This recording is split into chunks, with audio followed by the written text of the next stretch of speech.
Ramazonda kimdir oziydi, kimdir do'mbullab ketadi. Ham uchun yegan narsalar. Xuddi shunday. Bularda faqat mana har kuni kechqurun yotishdan oldin yarim stakan kefirga mana bu ozdiruvchi slim choyimiz bor-ku, 6 xil gul urug'idan tayyorlangan. Shuni qatuvga solib, bir stakandan ichib yurgandan keyin bir oyda kamida 5 kiloga bez tashlaydi. Bu ayni sezoni Ramazonda ichadigan vaqt. Bismillah. Mazasi nima dedi? Mazasi o'ta janon. Yutib yoramiz. Birinchidan, vez tashlashga o'zini yo'liga. Birinchi navbatda ichagimizni tozalashimiz kerak, o't qopimiz, jigarimizni tozalashimiz kerak. Sababi parazit bormi? O't qop yaxshi ishlamayaptimi? Ko'payadi. Suv emirilish bormi? O't qop yaxshi ishlamayaptimi? Ko'payadi. Yegan ovqatimiz ichagimizdan so'rilmayaptimi? Yo'q bo'lmaydi hech qachon. Birinchi navbatda ichakni cho'tkasi tabiiy urug'lardan bo'lgan mana shunaqa odatiy sizga tanovvul kerak albatta. Chunki aka, bitta narsani aytib qo'yaman, ichagimizda juda ko'plab yillar davomida yig'ilgan shlaklar bo'ladi.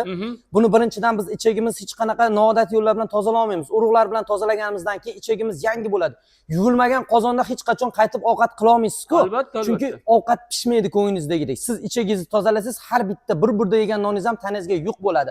Onam aytardilar, quloqni kattaligidek non yesang, tuyani kuchini beradi. Nimaga? Yoshligimizda doim ichagimiz toza turganda, hozir mana bunaqa sintetika, ko'plab ximikatlar bor davomiylik hayotimizda mana shunaqa yerdan bevosita o'sib chiqqan boshoqli mahsulotlarni, gullarni urug'i sizu bizga haqiqiy detoks bo'ladi.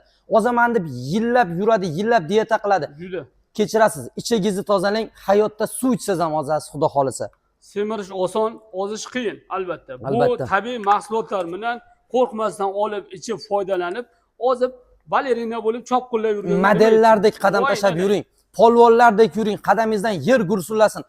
O'zbekmi 2 bet qip-qizil, doktorga ish tushmasdan aptekani ko'rganingizda teskari qarab o'tib ketadigan, sizga muhtojlar bo'lmasin hayotingizda, xudo xolisa. Albatta. Baraka top, eng yaxshi mahsulotlarni tayyorlab kelganda ulash, sana faqat xalqimiz duo qilsin. Aytgancha, qavziyatdan muammo chekyapsizmi? Kelib yarim kilo olib ketasiz, 1 oyga yetadi.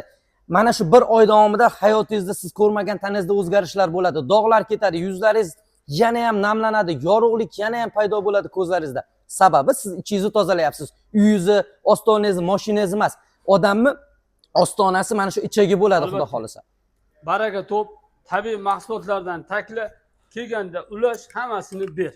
Bay. Juda ham boshqacha ta'mga ega bizani slim choyimiz. Ramazonda esa ayniqsa yana ham ozib, chotga bo'layverasan. Xudo xolisa. Gali suv toqqanda to'g'ri turadi. Qorin ketib, Ha, meshxo'rin bo'lmaysan. Baraka toping.